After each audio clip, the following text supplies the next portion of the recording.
The Department of Medical Assistance Services, or DMAS, Office of Community Living would like to welcome you to the Reimbursing Legally Responsible Individuals, or LRI, for Personal Care Training. Our goal is to share information regarding the new LRI process with providers, members, and employers of record. Several people have been involved in the development of this new federal and state requirement.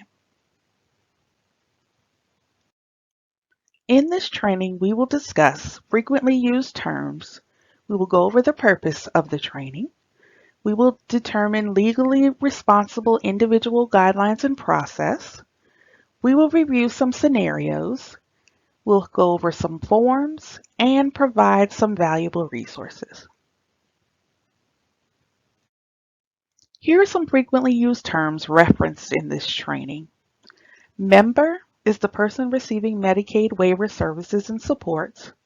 Personal care attendant or aide is the person hired to provide direct care supports. Employer of record, or EOR, is the person who performs the function of the employer in the consumer-directed model. Legally responsible individual, or LRI, is the spouse of a Medicaid member or parent, step-parent, legal guardian of a Medicaid member under the age of 18 years old. Extraordinary care is defined as care above and beyond what the parent or spouse would provide due to their role as a legally responsible individual. For individuals under 18, extraordinary care includes assistance with needs above and beyond what a child at the same age without a disability would require. As of November 10, 2023, the COVID-19 public health emergency flexibility that allows parents of children under the age of 18 and spouses to be reimbursed for providing personal care services will end.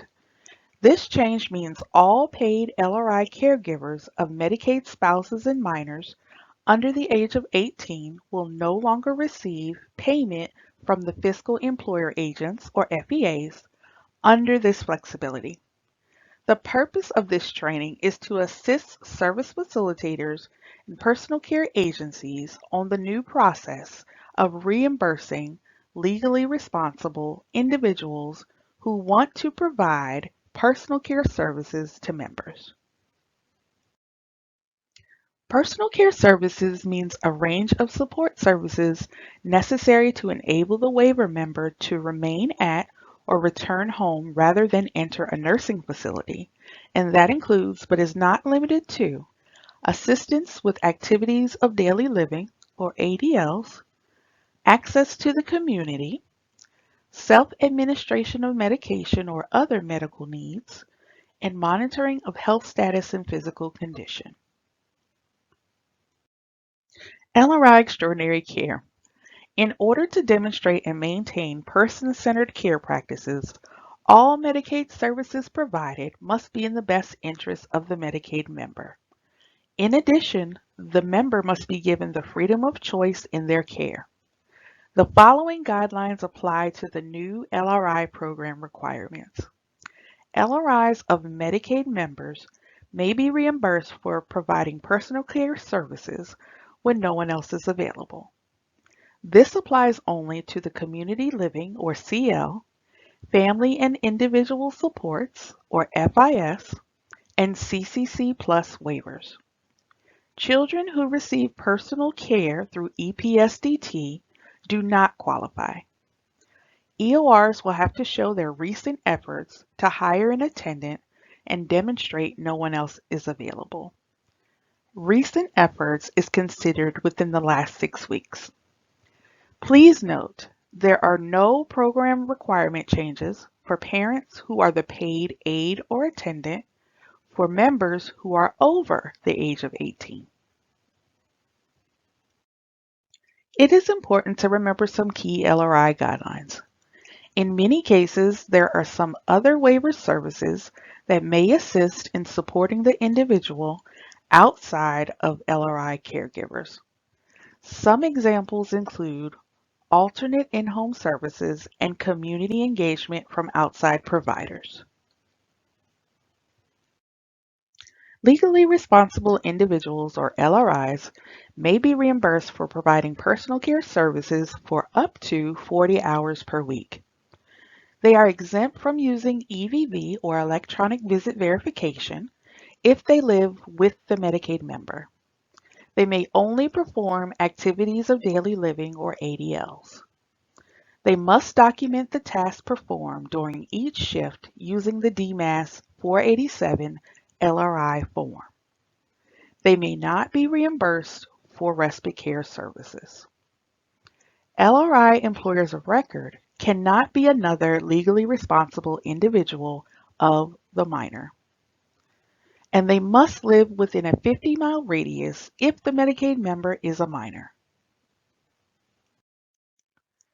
DMAS has received some concerns surrounding the employer of record requirements, and after much internal discussion, DMAS has now streamlined the process to remove the adult EOR requirements. Let's go through the LRI process. Members and personal care agencies would need to search for the attendant or aide and the EOR.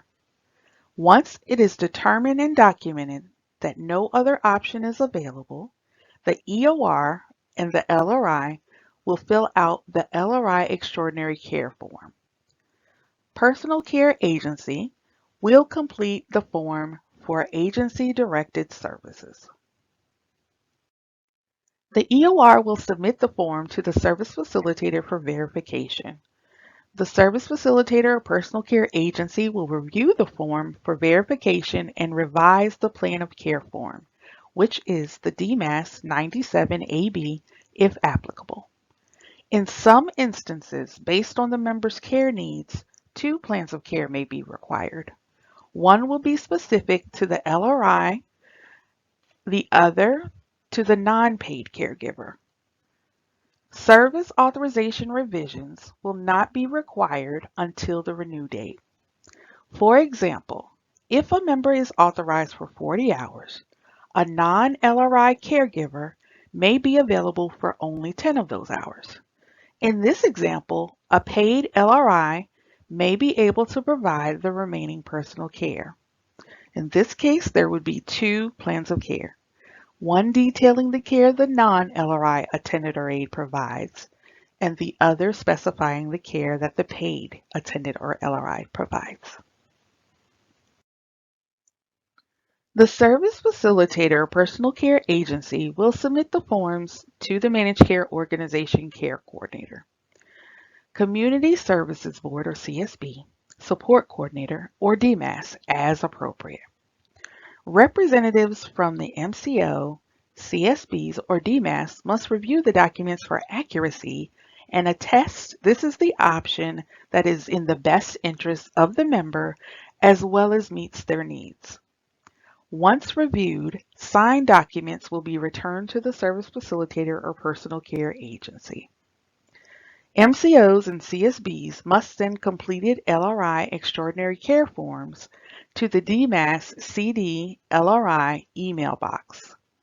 That email address is cdlri@dmas.virginia.gov. Please ensure all forms containing PHI are sent through an encryption process.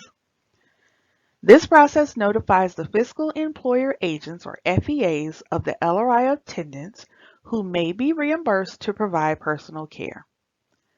They will have their own process. The MCOs may have additional steps in this process. Once finalized, the FEAs and MCOs process updates will be communicated. The service facilitator or personal care agency will then notify the EOR member that the LRI may become the paid caregiver. Services must align with the goals and needs identified in the plan of care. If the provider does not agree with the care model, they will work with the families to locate care options that are in the best interest of the member. A copy of all plans of care, including the LRI plan of care, must remain in the home. Here is some key information related to existing LRIs. Members using paid LRI caregivers will no longer receive respite care. If there is an existing authorization for respite, the services facilitator must send a request to end that authorization. The temporary Appendix K enrollment packets will be discontinued on October 20th, 2023. Effective October 21st, 2023, new enrollees must use the new packet for legally responsible individuals. Current LRIs will not be paid after November the 10th, 2023. EOR's members in attendance planning to use the new LRI submission process will have until December 31st, 2023 to complete all enrollment and documentation to the Fiscal Employer Agent, or FEA. FEA payments to newly enrolled LRI attendants for eligible shifts worked will be retroactive. This flowchart is an overview of the consumer-directed and agency-directed sides of the LRI process. Let's walk through these steps. Both the CD and AD model start with the documented search for an aide or attendant within the last 6 weeks. The research shows the due diligence in considering all service options. If no one is found, an LRI may be considered. For CD services, the second step is to identify the EOR. This person cannot be another LRI or step parent. For members under the age of 18, the EOR must live within a 50-mile radius. They must have the ability to appropriately manage the services. Next, the new Extraordinary Care or EC form is completed by the EOR. This could be the newly designated EOR or the member if they manage their own care. The form is then submitted to the service facilitator. Upon receipt of the document, the service facilitator reviews it and verifies all information is accurate. They ensure the designated EOR is appropriate to manage the CD services by the completed DMAS 95B, which is the Consumer Direction Services Management Questionnaire.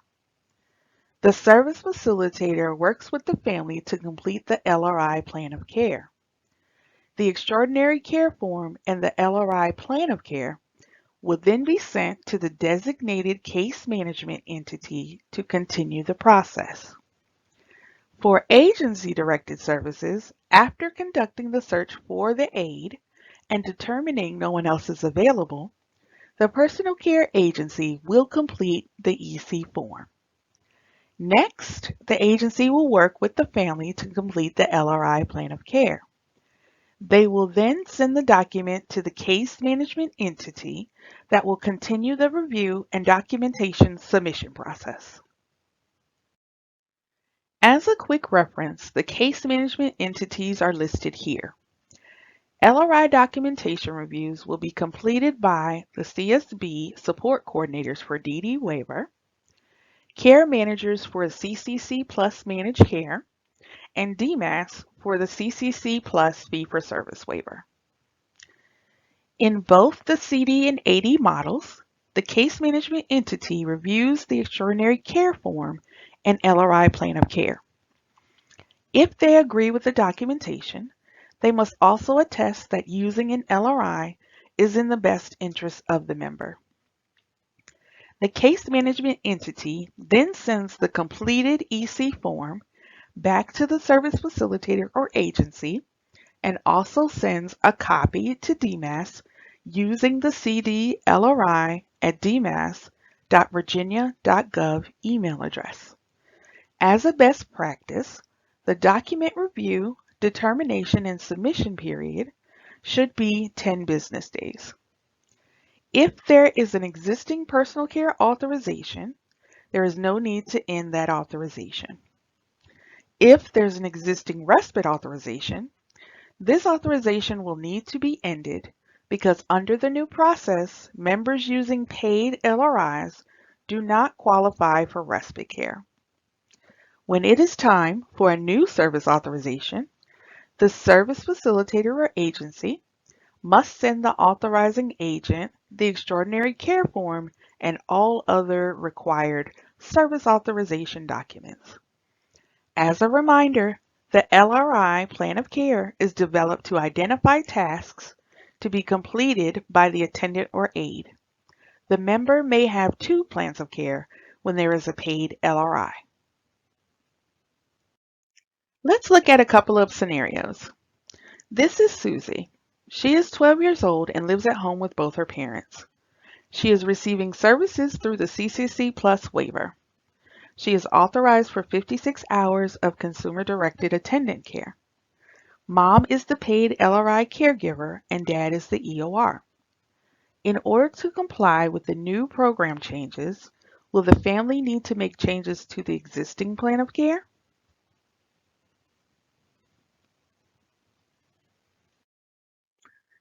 The answer is yes. Susie's designee must search for a new non-LRI employer of record to perform the employer services. They must demonstrate there are no alternatives to having an LRI attendant by performing and documenting a search, and they must work with the service facilitator to complete the LRI extraordinary care form.